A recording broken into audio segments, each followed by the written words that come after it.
काल 8 तारखेला मांजरगाव आहे तिथे दोन शाळकरी मुलांच्या आपसात सायकलचा धक्का लागल्यावरून भांडण झाले होते। ते त्यांच्या वडिलांना विचारण्यात गेले असता त्यांच्या आपसात भांडण सुरू असताना पोलीस स्टेशनला फोन आला की मांजरगावात दोन गटात भांडण सुरू आहे। त्यावरून आम्ही तात्काळ पोलीस स्टाफसह आम्ही 15 मिनिटात पोहोचलो। तिथे गेल्यानंतर त्यांच्या वादाविवाद चालू होत्या। आम्ही पोलीस खाली उतरून जात असताना त्याच्यातील सर्व लोक पळून गेले। त्याच्यातील 4 लोकांना पकडलं। त्यांना विचारपूस केली असता की त्यांच्या शाळेतील मुलांच्या लहान मुलांच्या वादविवाद झाल्यावरून त्यांचे भांडण चालू असल्याचे समजले। त्यांच्यामध्ये पोलीस फिर्यादी होऊन त्याच्यात गुन्हा दाखल केलेला आहे आणि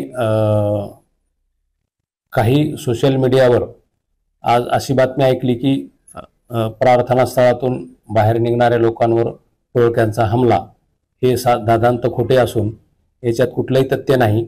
सत्य परिस्थिती त्यांच्या वैयक्तिक भांडणावरून झालेला आहे। तरी माझं एक आव्हान आहे की अशा चुकीच्या गोष्टीवर कोणीही विश्वास ठेवू नये।